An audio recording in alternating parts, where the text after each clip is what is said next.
Hey there, fellow billionaires. This is Silver 5150 coming at you with a late Saturday edition. I told you guys earlier this week I was going to be talking with my favorite retail manager in the world, all right, the broker. He has been in the game for a long time. He knows everything about retail and stuff. So tonight we're going to get together.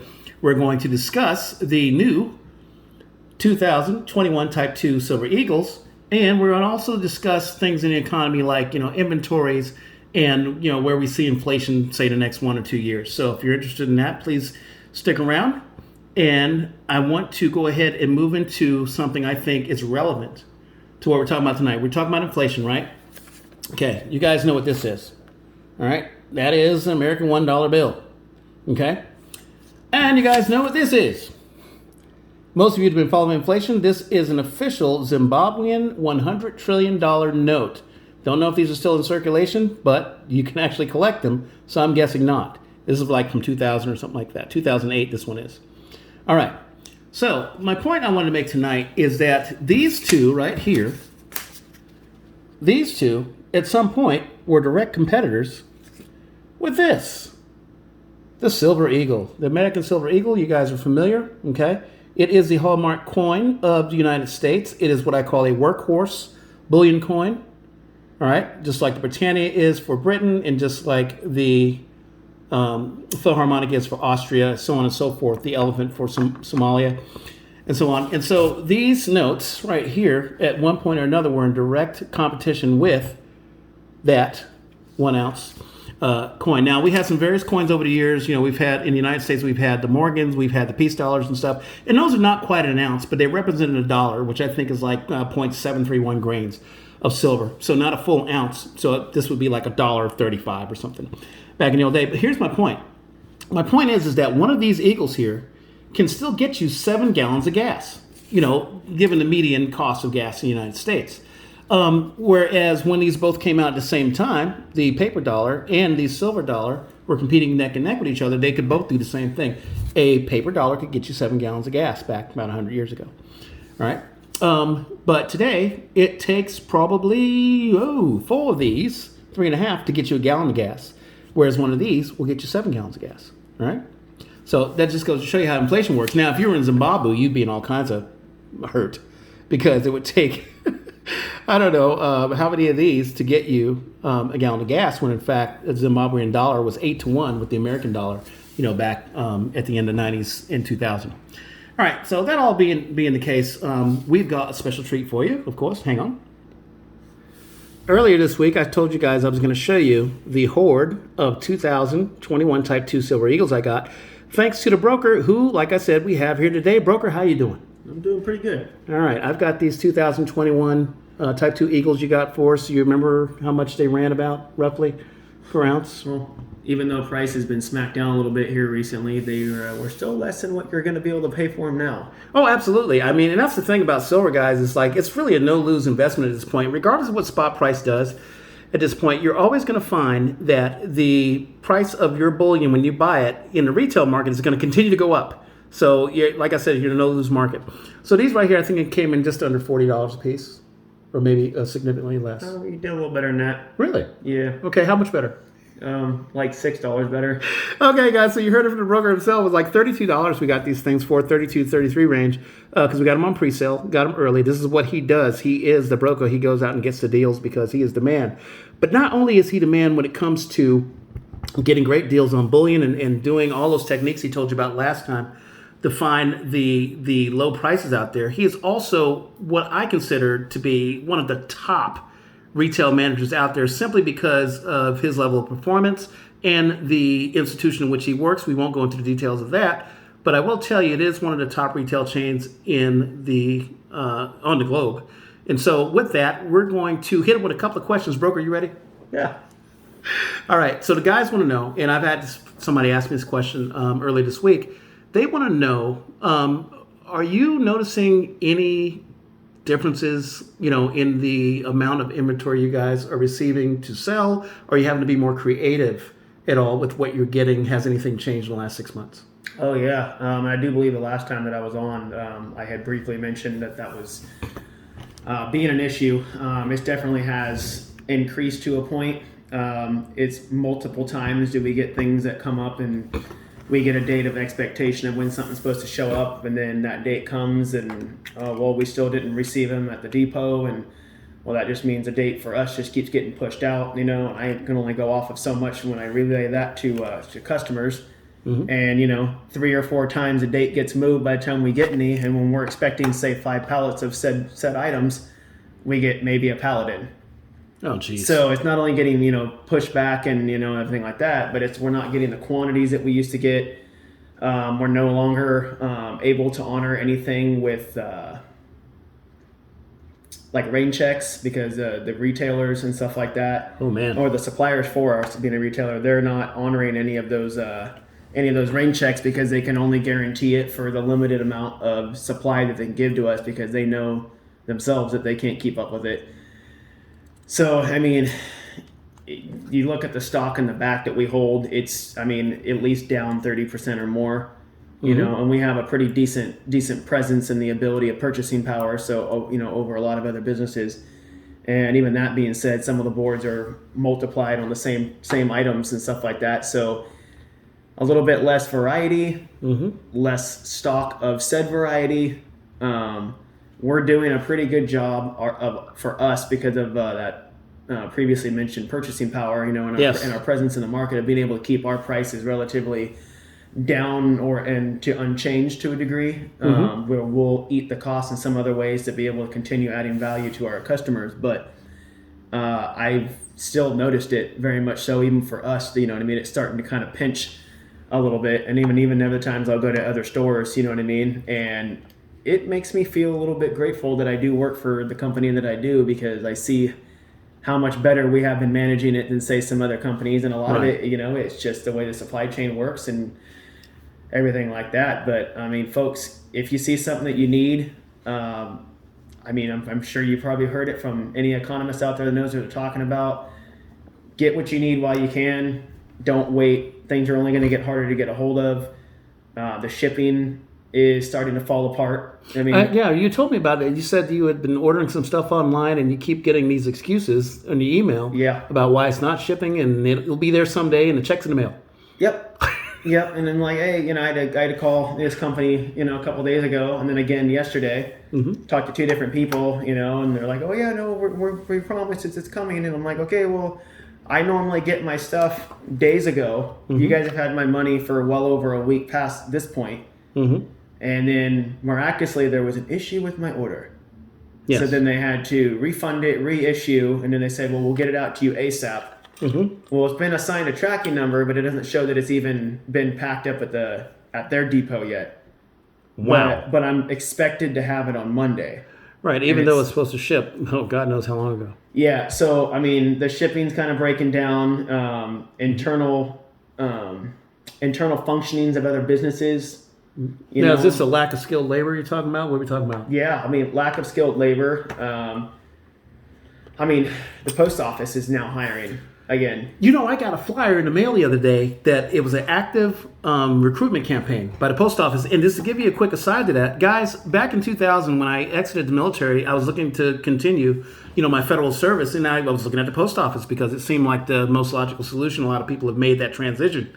I went in there and I tested for that institution twice, and both times I got turned down. This is back in 2000, and mind you, I'm a disabled vet, but I got beat out by other disabled vets. And I'm just saying that the recruitment pool was a lot greater, and the requirements were a lot tighter versus today, where they're openly, actively campaigning for people to come in. And I don't know, given the state of the labor pool we've seen lately, I don't expect to have a very high quality of candidates come through that. Yeah, no, and I looked at that flyer. They're offering all kinds of highlighted bullet points of lucrative things to try to get to people to come in to apply for the post office. And I actually had a postal worker come through my job the other day, and I had asked them, I'm like, "Hey, I got this flyer in the mail," and they're like, "Oh yeah," and then the rollover of her eyes instantly when I said that, she's just like, "Oh my God, I am so tired. We can't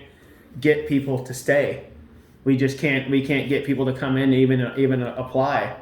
Yeah. So, I mean, they're really hurting. And I mean, the last time I checked, I mean, for years and years now, they've been talking about making all these cuts to hours and employee compensations and all kinds of different corners being cut to be able to get the post office back under control with finances. Mm-hmm. You know, when in reality, the post office isn't supposed to be a for-profit. It's supposed to be for, that of the service of citizens. And now, she's just like, oh my God, we need help. We can't even keep up with all this. So, Right.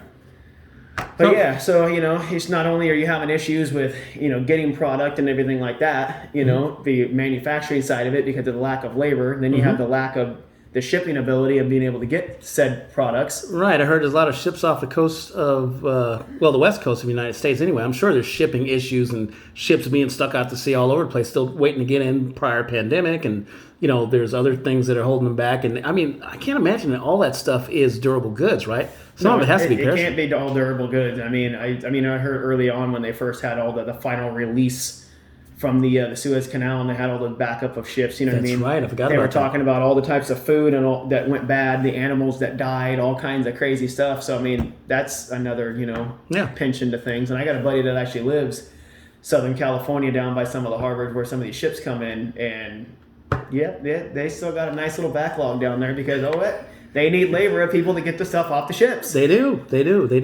And so, now at the risk of sounding like Jeremiah, babe, hey, watch it, guys. It is a economic slowdown that's like a kind of a slow train wreck. Speaking of trains, I hear that a lot of trains are not making it into California right now with goods that are needed sorely for the retail chains like yourself because of natural disasters and fires and stuff. Some of them are stuck out as far as Nebraska and not able to, make the trek over here. So there's another supply chain disruption. What do you say about that? Yeah, homie, it's just wash, rinse, repeat by land, sea, or air. I mean, we've got issues, people.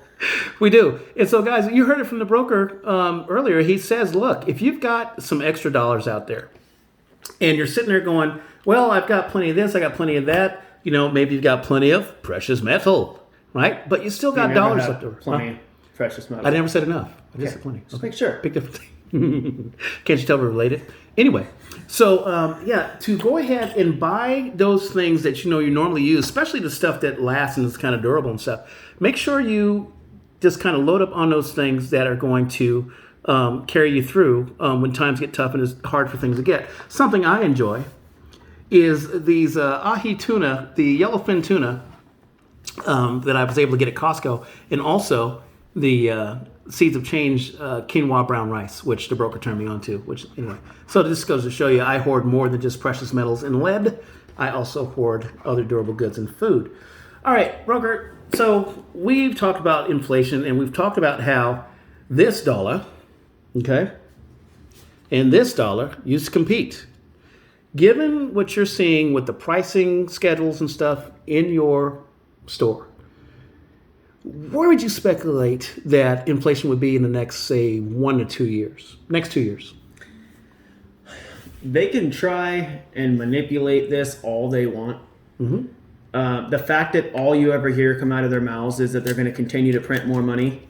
Mm-hmm. And that's the only thing that they can do to ease things. I mean, they've got people so complacent to the point where they've shut down businesses. They've shut down entire industries and everything else. And their answer to that was, well, we're just going to give you a check. Really? So, I mean, we've been doing this for well over a year now. If you look at the jobless reports at the same time, even now you're getting 300,000 to 400,000 still weekly at this point. 16 whatever months into this. The unemployed. And before unemployment, for first time unemployment claims, and in the beginning you had people all the way up to a million per week. So we'll be generous when we say we average out 500,000 every week for the last 16 months of people being on jobless claims That we know of. Yes. That are specified by the established parameters that qualifies you to be a part of such a Yeah, pool. if you've got 2 hours a week, you're earning money. If you're delivering newspapers, people, that is full-time employment. Don't forget that. Yeah, so you have less goods and services being able to be provided while there's more money being floated into the system, Cash. if we're in such a recovery, but yet the Fed is spending over $100 billion every single month buying its own bonds and securities and everything else, while also floating unemployment and everything else that we've all been aware about for the last over a year,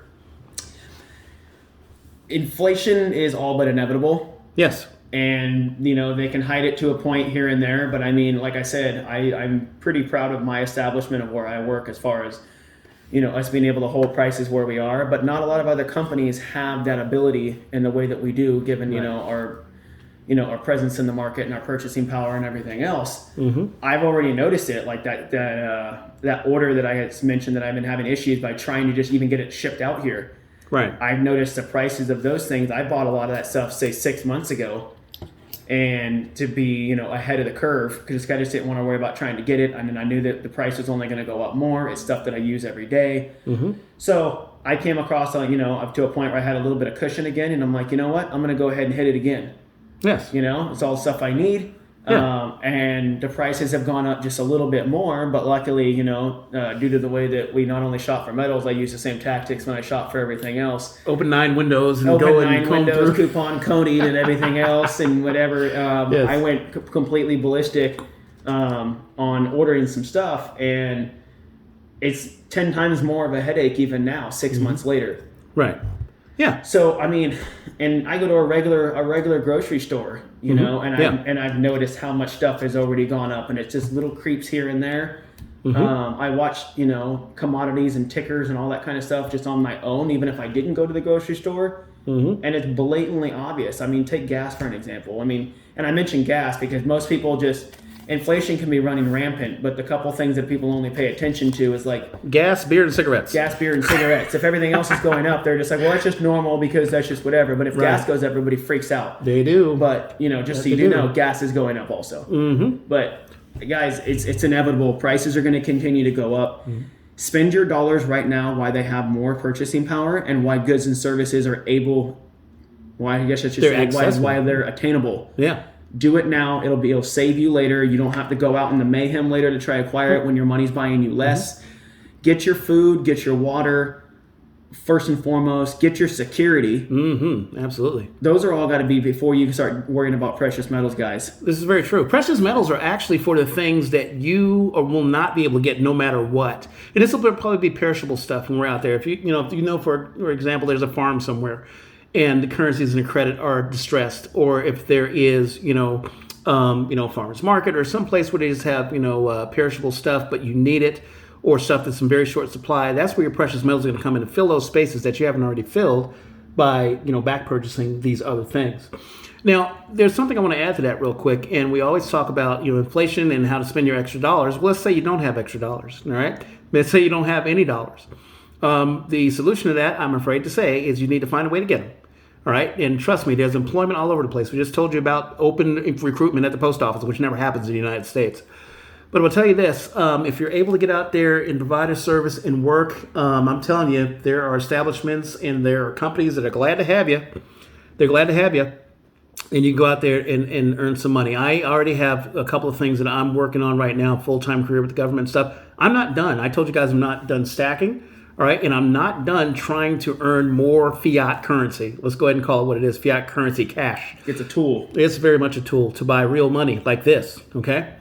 So that's something, these are all different facets you got to work on. If you don't have, the cash, find a way to get it. If you have the cash and you don't have, enough supplies to get you through, then take the cash and get those. If you've done that, then go ahead and get your precious metals and stuff. I'm sorry, I forgot to mention lead before food, but you get my drift. All right, there are different levels and facets you need to start to put together to prepare yourself. And once you've done all that stuff, you can treat yourself to buying some real money, which is plenty out there to get still for now, but it's going to tighten up really fast. It's going to tighten up really fast. All right, Brooke, we appreciate you talking about just-in-time inventory systems, supply chain disruptions, and inflation. Got a bonus question for you. All right, and this question was asked to me by Creo, the Lone Traveler. I like saying that, Creo, the Lone Traveler. He wants to know what we mean when we talk about the economy being at the bottom of the ninth. Bottom of the ninth, of course, is an old analogy to baseball in the United States. And that means it's, the last few outs of the game. And then, of course, anything could happen. You know, the underdogs could be winning. Anything can happen. Bottom of the ninth for the economy, in your opinion, what do you think? Well, it's exactly as it sounds. It's kind of the Hail Mary. We're at the end of this financial run of our current establishment. They know it. There's been that unimpending thing that was going to kind of change, our current financial structure to something new. And I think that they were trying to, how should I say this? They kind of the needle that started to prick that idea was, the inevitable of the cryptos and Bitcoin and all that. And then, although the idea of that was all good intended, I think that the governments are going to use that as a way to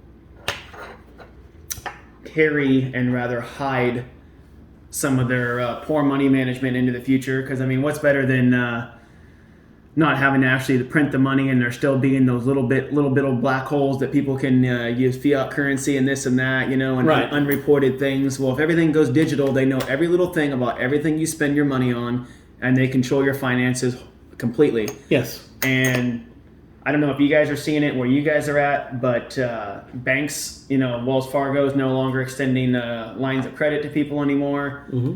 Banks are now having times where, even amounts of even a grand or two, some banks are being reluctant to even give it to you without starting to ask all these questions. They're getting a lot more weird about it. We're at a time right now where inflation has not ran this hot probably since, I have to say World War II, but how they got over that is they were actually able to create a surplus. We don't have that ability now. In 2008, we had a 4 or 5% interest rates, and we were able to bring interest rates down, so we had a way to fight that. Guys, we're at 0%.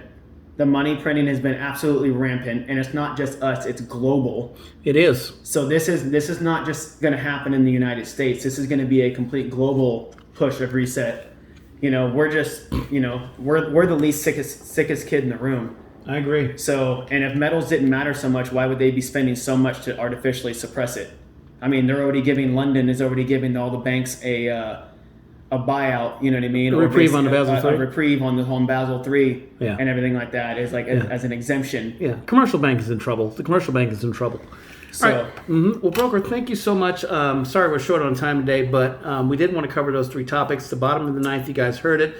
Inventory situation from the expert himself, and of course our opinions on inflation.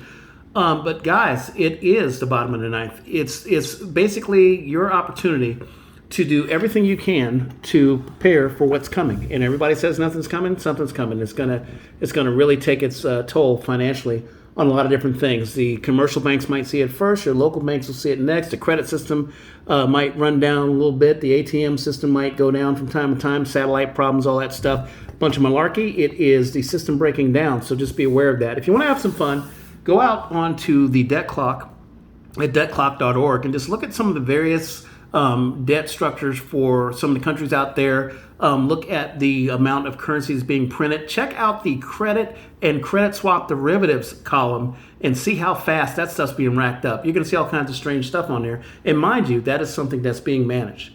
All right, guys, I'm Silver5150 telling you guys, your stack is not whack, and that just 20 ounces to your name keeps you 99% ahead of the game. If you like what you heard here, please feel free to share, like, subscribe. All right, and comment. Always look forward to your comments and stuff. And check us out on Instagram when you get a chance. And we'll catch you next time.